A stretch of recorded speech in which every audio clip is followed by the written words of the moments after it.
Hello, welcome back. This is Goose, and today we're going to start by talking off to Hawkwood. We're going to go ahead and discover a few interesting facts about the task we have in Farron Keep. So let's go ahead and do that. Gaining admission to the Legion is a matter of some ceremony. Inside their keep, snuffing out the flames of 3 altars opens the door to the wolf blood. Even accursed undead want to believe they're special, it seems. I pity the sorry souls.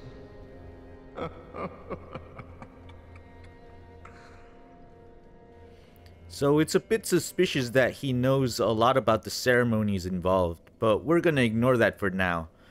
Our task at hand is that we need to snuff out the flame of 3 altars, and they will allow us entry to see the Undead Legion. Before we proceed, I wanted to do an optional part of the video. And the reason I'm going to do this is to get the Pale Shade set and the Mannequin claws. You can get these items only if you defeat the Pale Shade as an invading NPC in 2 different instances. However, that NPC will only invade you if you are unfriendly with Yuria and Yoel of Londor. Normally, we would avoid this because it would cause Yuria's questline to fail. But in this video, I'll show you that it's still possible to get it in a single playthrough if you really want to. What I'm going to do is I'm going to start by aggroing Yuria so that she starts attacking me. But I'm not going to kill her. This will make it possible for the Pale Shade to invade me later on. Now you'll see that once she aggroes, she's pretty hard to get off of you, so if you run quickly to the bonfire, it's possible to stop her from aggroing. But you see that didn't work for me, so what I ended up doing is just using a homeward bone and reloading the area. Yuria will still be at her normal location, but if you go by her again, she'll start attacking you. After the Pale Shade is defeated, I'm going to go to a particular altar underneath the undead settlement and ask for forgiveness. Kind of like you do in Elden Ring when you ask for Absolution inside of the Church of Vows. By doing this, Yuria will forgive my actions and we can continue her questline. The only difference is that asking for forgiveness is extremely expensive. So I don't recommend it unless you must have the weapons and the armor for some reason. I'll go ahead and I'll show you what they look like so that you can go ahead and make it your choice.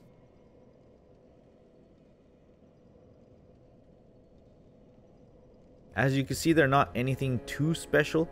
They don't have any particularly good passives or anything like that. And they don't have any bearing in the 100% completion. So if you want to avoid this complicated mess, you can easily just skip over this part and not anger Yuria.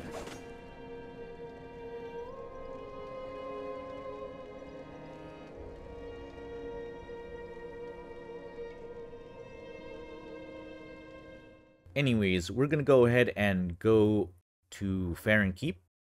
Now, before I take off here, there is a few items that I recommend as gear.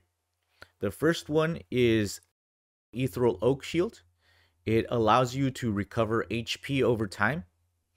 And that's going to be extremely important because the swamp in this location is poisonous. And the poison is going to start depleting our health gradually. And in order to counteract that, I use this Ethereal Oak Shield. And it does a fairly good job of keeping up with my health. The other thing that I recommend is the Poison Bite Ring. What it does is it increases your poison resistance. And what that really means is that it minimizes the amount of health taken for every tick of poison damage. And in the distance, you'll notice those torches, which are the altars we need to head to.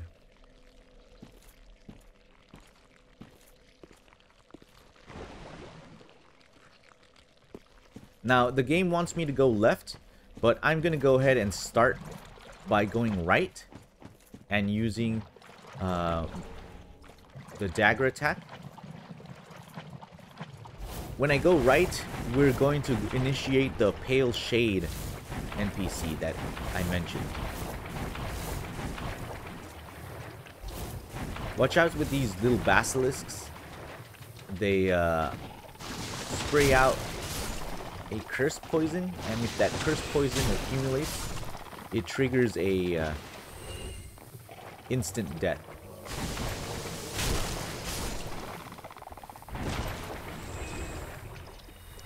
Once the Pale Shade is invaded, I'm going to lure him out here to where it's easier to fight. And you can see that the poison damage is really minuscule at this point.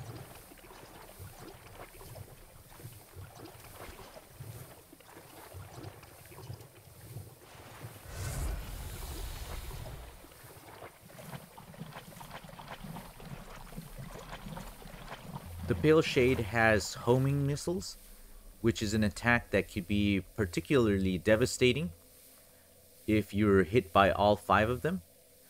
But it is actually quite slow, so it's avoidable if you plan for it ahead of time.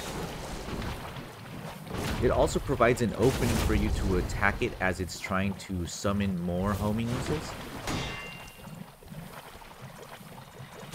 You also have to avoid his Mannequin claws. It's easier for it to keep you stun locked if it continually hits you with them.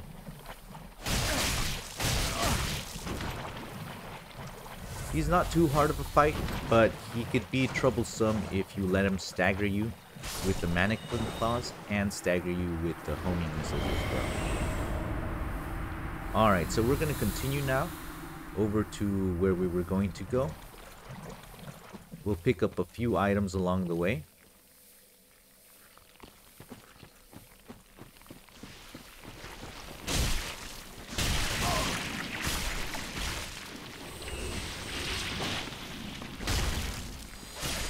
Alright, we're gonna go off in this direction now.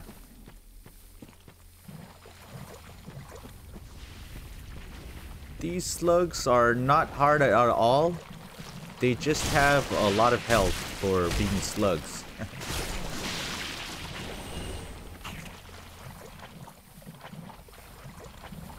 But now that we are not so worried about poison damage, they don't pose that much of a threat to us. There's an Estus shard, so that we can increase our Estus amount. And you'll see the game kind of wants me to go up these stairs, which we will, but not yet. First, we're going to head off in this direction to pick up a few more items.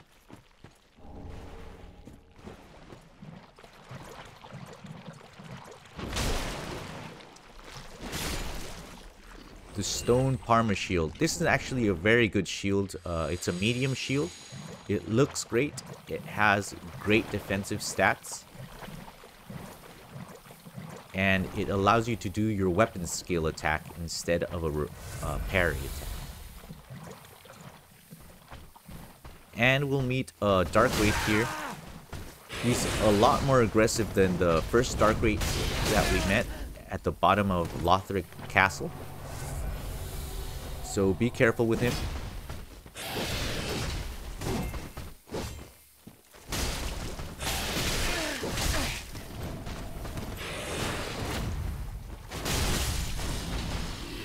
There we go. It's also possible for him to drop his weapon or his armor if you want to grab any of that stuff. And we'll find the Sage's Coal. I believe that Sage's Coal allows you to infuse your weapons with magic damage, which is a good option if you're trying to do like a spell sword build.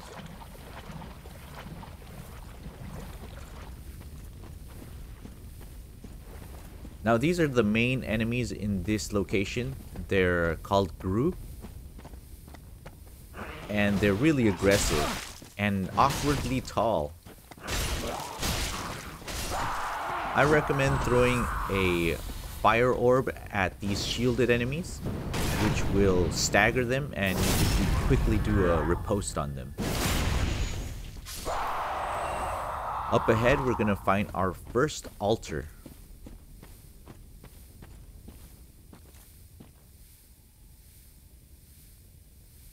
Here we are. And this cutscene is also gonna give us a glimpse at the gate that it needs to get open in order for us to proceed.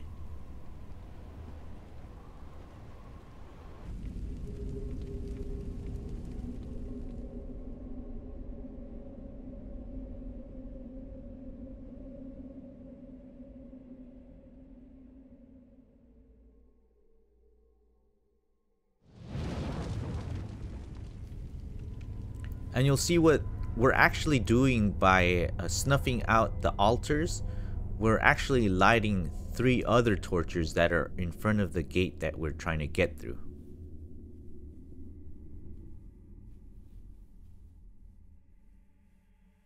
And that's going to be 1 of 3. We gotta go for the other 2 now. There's another torch off in the distance.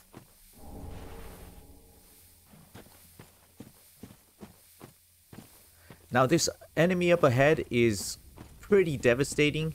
He does this unusual jump where he lands on top of your head and it will do major damage to you, and it'll also buff him. So what I like to do is I like to take him out before he even has a chance to attack us. Before we go over there though, we're going to pick up a few more items in this denser swamp.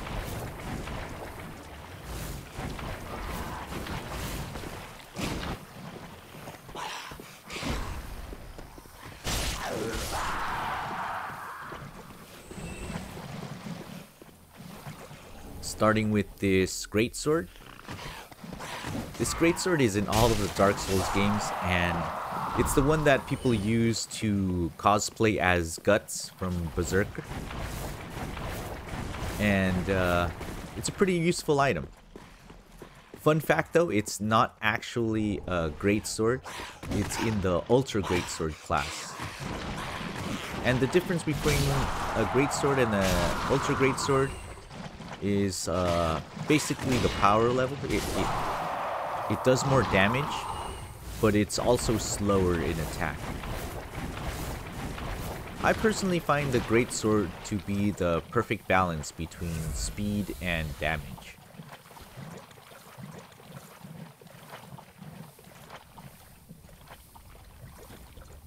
So now we're gonna go ahead and take out this enemy. You'll see me walk up to him really slow so he doesn't notice me.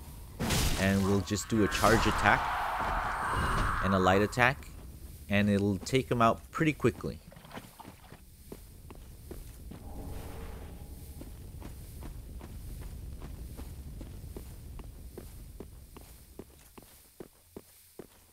We'll head up these stairs, and at the top is our second altar. Oh, yeah, you gotta be careful with those kicks. Those kicks, if you have your shield up, those kicks will knock you back and stagger you, and it'll enable them to do a riposte attack on you. So just be careful with them. It doesn't matter how much stamina you have, you'll get staggered every time.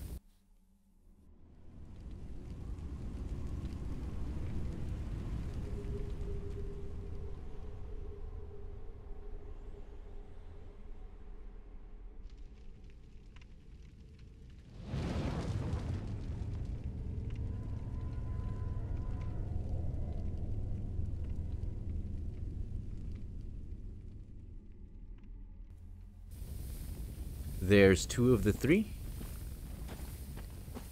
And now when you're crossing this bridge, you can fight these guys, but the bonfire is right on the other side. So if you're having trouble with them, I recommend just bypassing all of them and stoking the fire right away. And if you rested the bonfire quick enough, it'll just reset them. And you won't have to fight them at all. It's a narrow bridge, it's easy to fall off of, and they have 2 shielded characters, so sometimes it's better just to avoid them altogether. Now we can head off to the 3rd torch, which is kind of lost here in the trees. You can't really see it, but it's in that direction over there. This is actually the gate that we keep seeing in the cutscene. We have 1 more torch to light. But before we head off to the torch, we're going to go to the left over here to this swampy area. And we're going to pick up a few more items that are over here.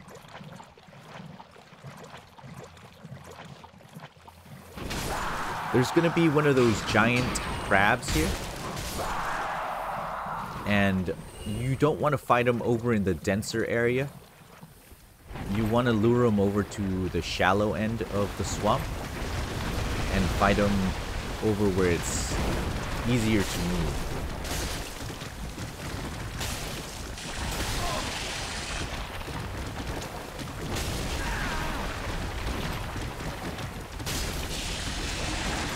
Oh, I got grabbed.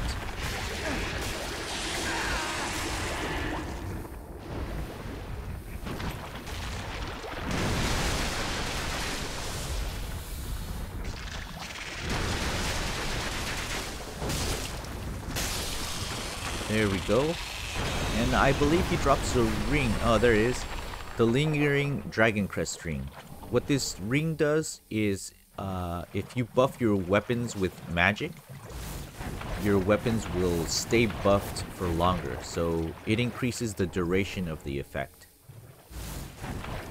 It's a pretty cool build for Spellblade.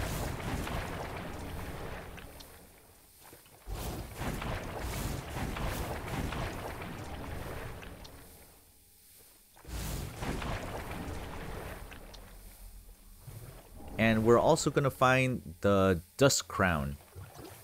This Dust Crown increases your magic attacks. So we've now picked up a few items that are pretty good. If you want to start a sorcery build of some sort, you could now build a pretty decent sorcery build with all of the items that we've collected so far. Around this corner here, there's going to be a few more Gru.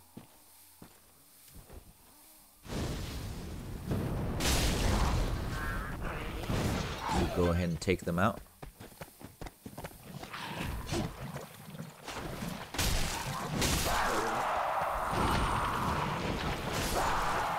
There we go. And we're going to find a sorcery scroll. You could go ahead and turn in the Sage's Scroll to Orbic, our sorcery teacher, and he will increase the amount of sorcery spells he has available for us. Now over here, you'll see that there's 3 Elder Gru surrounding that item, and I really don't want to fight them. Instead, what I'm going to do is I'm going to lure them away from the item and pick it up real quick and run away.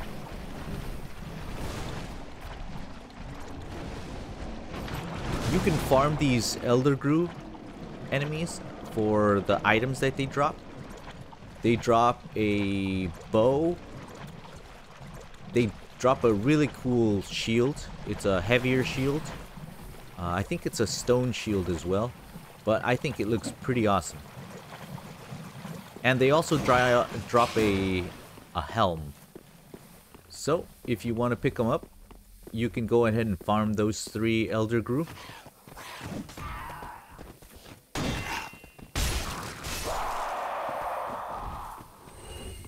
But I prefer not to. Instead, we're gonna go off to the right now, in the direction of the last torch.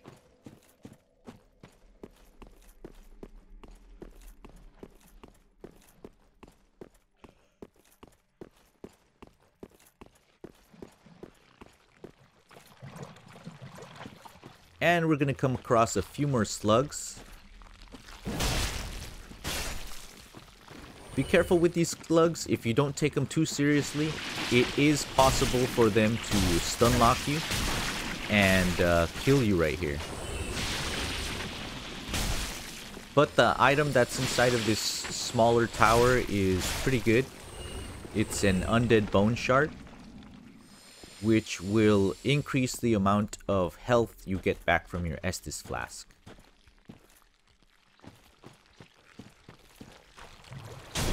Now we're gonna head up this ladder here.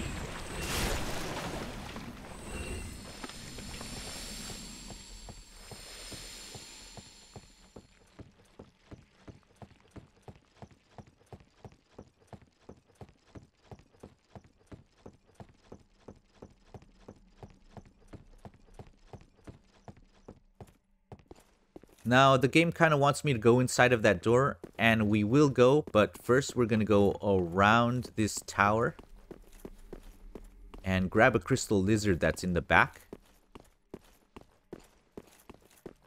There it is. And I missed it. Alright, I got it there. You'll notice this unusual archway here. And you'll see that it's actually an illusionary wall where we will find the Dream Chaser's ashes. You could give those ashes to the Shrine Handmaiden, and she will increase her inventory as well. Now inside of here, you're going to find the Old Wolf of Farron, and he will allow you to join the Watchdogs of Farron, which is a region-specific covenant. If you slot that item inside of your covenant slot, you will be automatically summoned to invade any player that's inside of this region.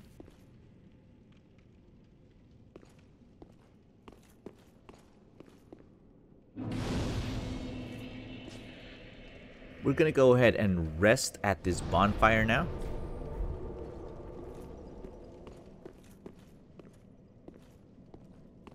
And we'll head up this elevator.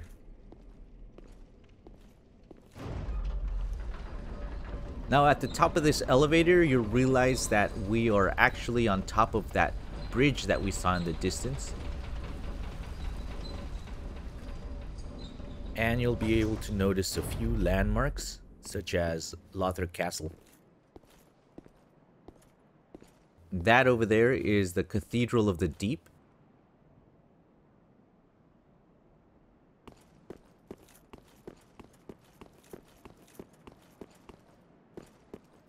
I believe that area over there is the undead settlement, where our friendly giant is at.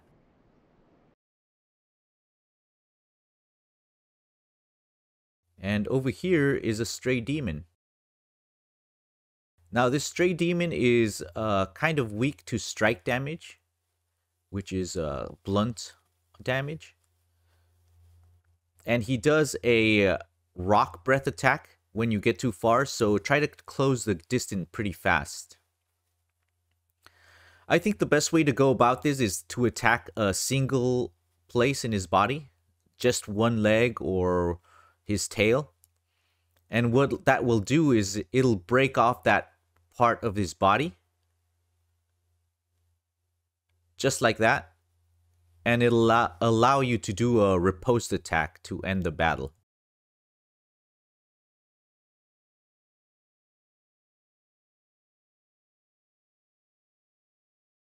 He drops a boss soul, so you could trade it in with Ludleth if you want his weapon. Let's go ahead and pick up all these items now.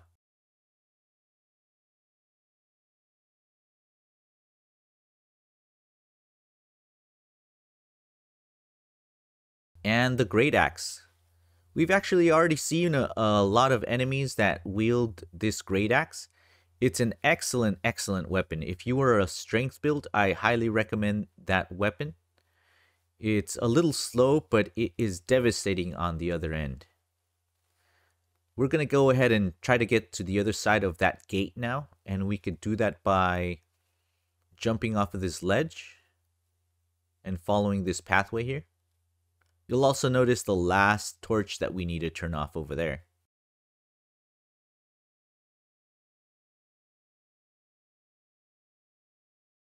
Once we get to the other side, there's going to be 2 crystal lizards that are close next to each other. So I like to kind of separate them so they're easy to get in a single run. If I come at this one from this angle, the other one will not notice me. There's one. And there's number 2.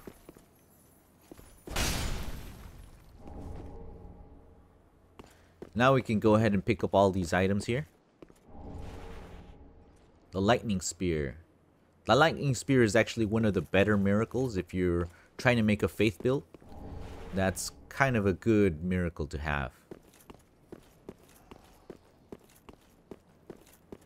And another crystal lizard here. This crystal lizard is kind of luring me into a trap. You'll see that by going for the crystal lizard, I had to leave that lantern enemy to do his aggro call. So now all of the other enemies are kind of aggroed. But they're not too hard. They're basic enemies, so just go ahead and kill them off as best you can.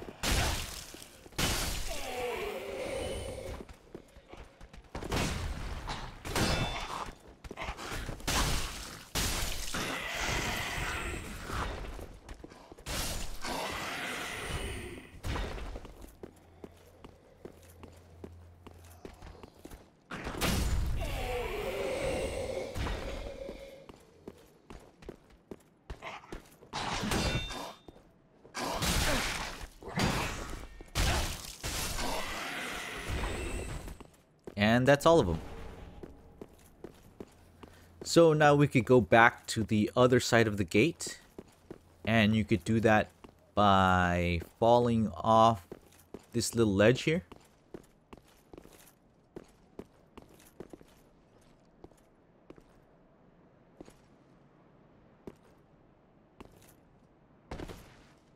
And we could head off to the bonfire again.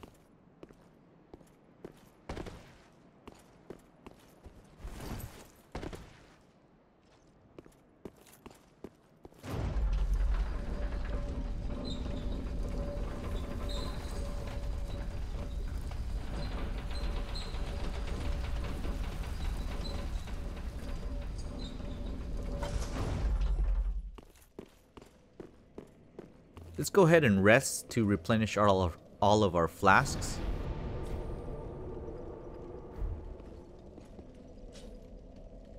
And you'll notice that as soon as we step out of this doorway, we'll be able to notice the direction of the last altar. So we're gonna head off in that direction now.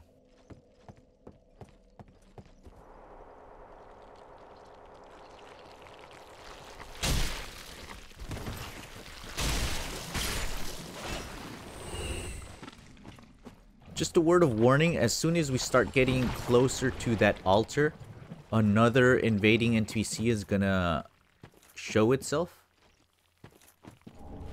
But we don't have to worry about him right away because he's kind of trapped on the other side of the altar. Just know that he has invaded.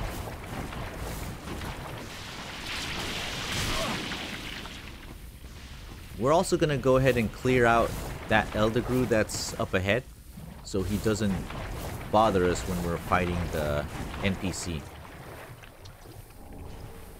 And here we're going to get the Nameless Knight set. I think this set is the Knight set that the original Knight set from Dark Souls 1.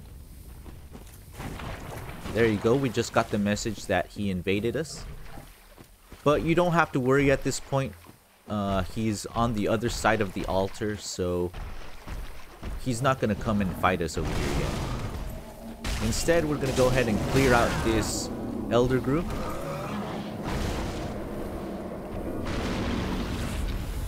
Try to find him on this island so that it's less difficult to move.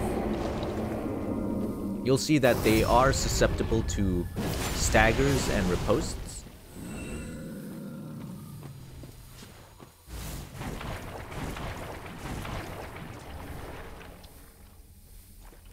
And I believe there's one more Elder Gru hiding behind that tree over there. So we'll go ahead and take care of him too. And just like before, we don't want to fight him in the dense swamp. We want to lure him back to this little island. If you're having trouble with these Elder Gru, you could kind of lure them on top of that flame. And they take a lot of damage from that fire.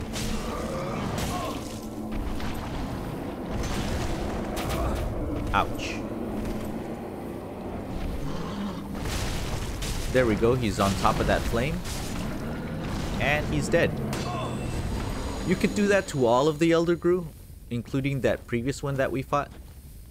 So if you are not so confident in your combat abilities, just go back to the fire and he'll take some damage from it.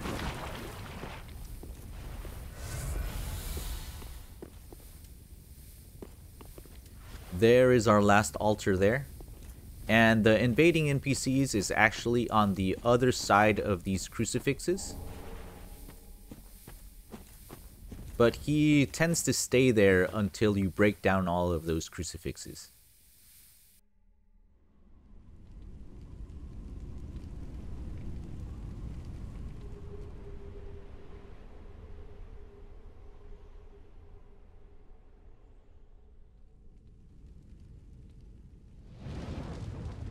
That's number 3, and the gate should open now.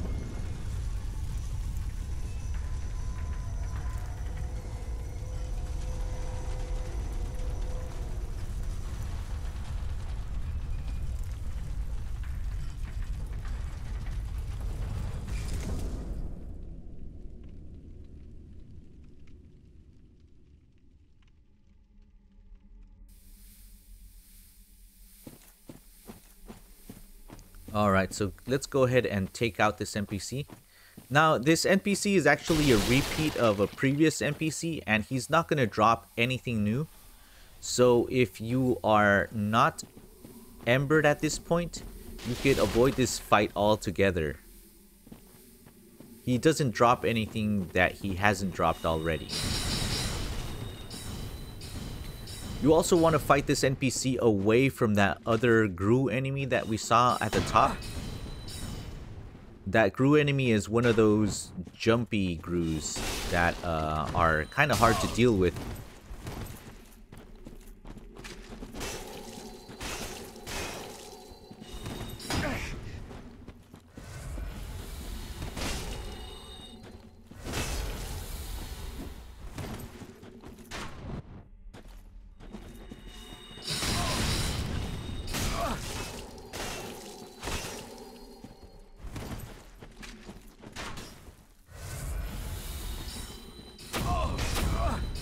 I missed him.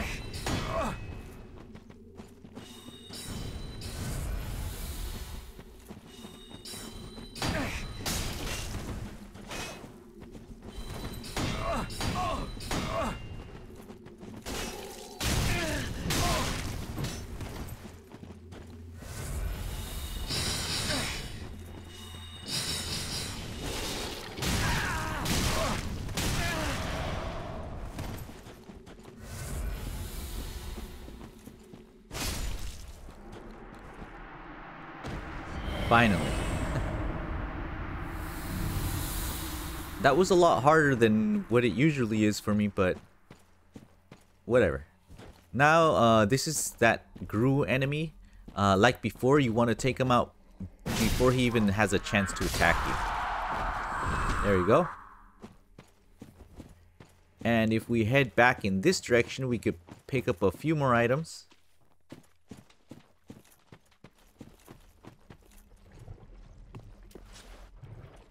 Starting with a hidden one back in this direction.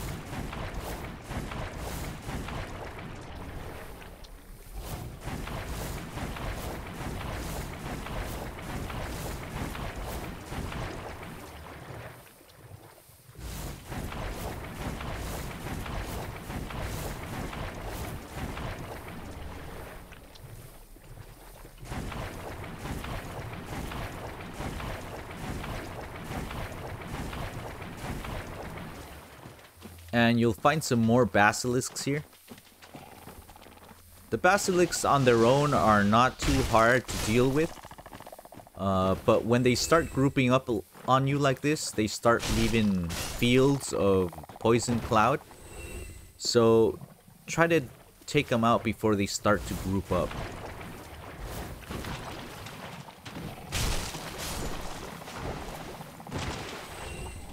If you have to back up from them, go ahead and just back up. But it's easier to deal with if you take them out quickly.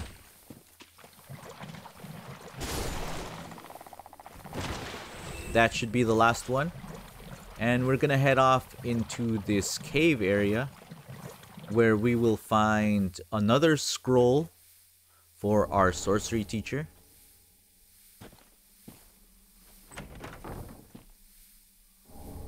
And the antiquated set. Alright. From this point forward, we are not going to fight any more people in the swampy area. We're gonna head over to where that gate opened up. So try to avoid this Gru. Sometimes he starts chasing you.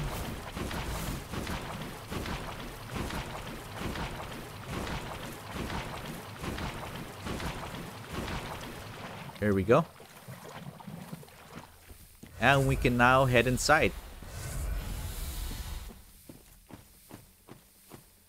Once you'll head inside, you'll notice that you could head to the right. But if you notice in the distance, one of those demi-human wizards, we want to take him out first, because if he spots us down below, he aggroes all of the other demi-humans. And it's a difficult fight, so let's go ahead and kill him first. By killing him first, these other guys are pretty easy to deal with. You could take them out one by one. So just go ahead and take your time with them now.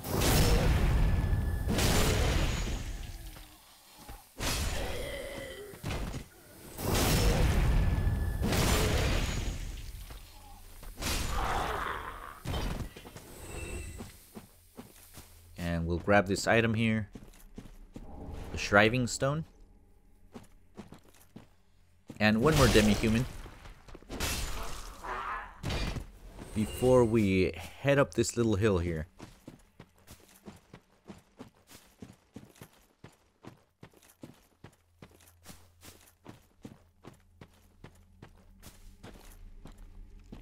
And you'll notice up in the distance there's a little bottle going on. There's two dark wraiths fighting a bunch of Gru people. We're gonna ignore them for now. We'll head off to stoke this bonfire that's right around the corner. We'll also go ahead and rest to replenish.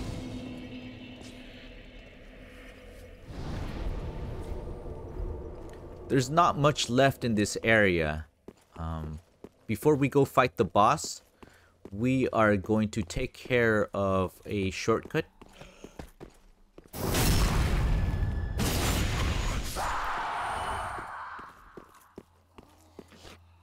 It's easy to backstab all of these guys, so they're not too hard either.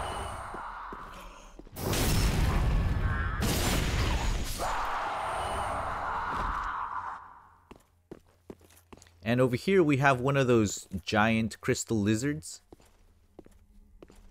He's not really hard, but it could be kind of troublesome because it's in a narrower area.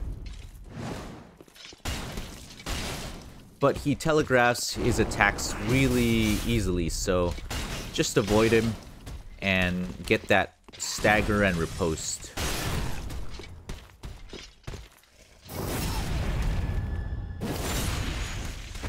There we go. I just broke all his teeth.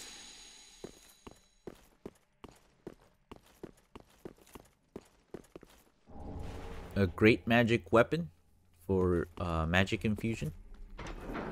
And once we open this doorway, you'll notice that we are back at the Road of Sacrifices at Crucifixion Woods. This is actually the area where we first encountered our very first Dark Knight.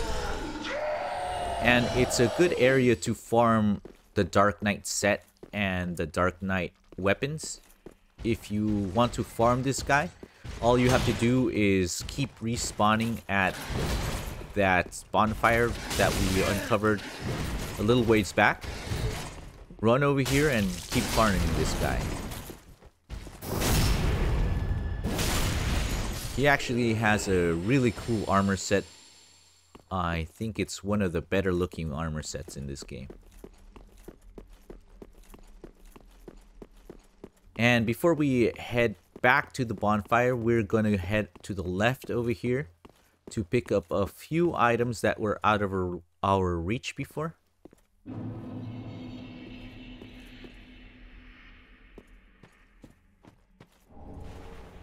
This atonement.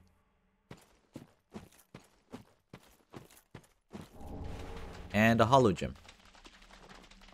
And this area down below is where we encountered all those basilisks. But we don't have to fight anybody from this point forward. We could just head back to the bonfire.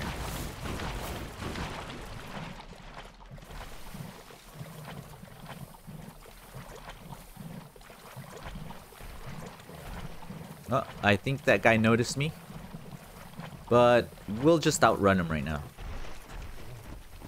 There he is, chasing me down.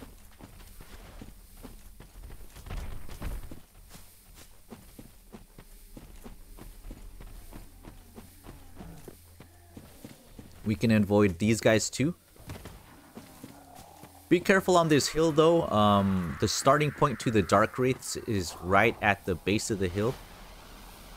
If you get too close to them, they'll aggro to you and they won't start that battle with the Grus up ahead. Just wait for them to get a little farther up and then head over to the bonfire.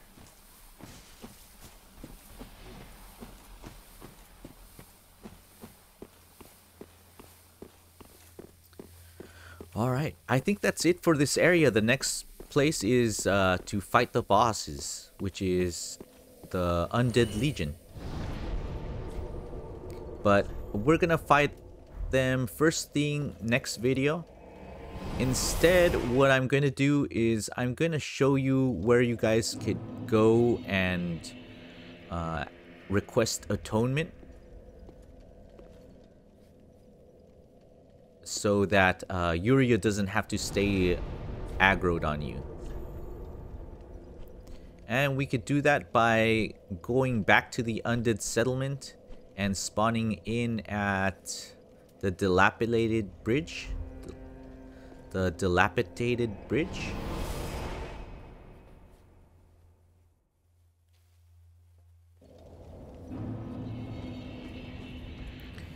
If we head into the directions where the rats were, we could go ahead and take them out with range now.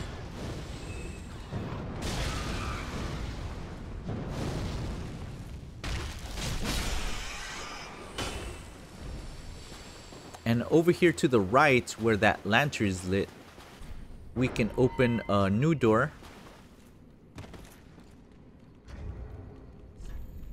Where we will find the altar we're looking for.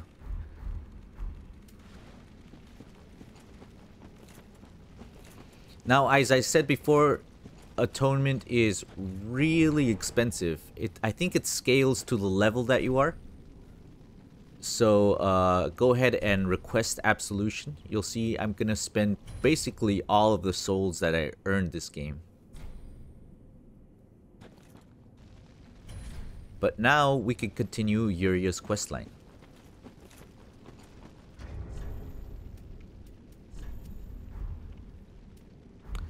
Alright, I think that's it for now. I'm going to go ahead and leave it here. First thing in the next video, we're going to go ahead and take on the Undead Legion. So just be ready for that. Thank you for joining us again, and we will catch you on the next episode. Bye bye.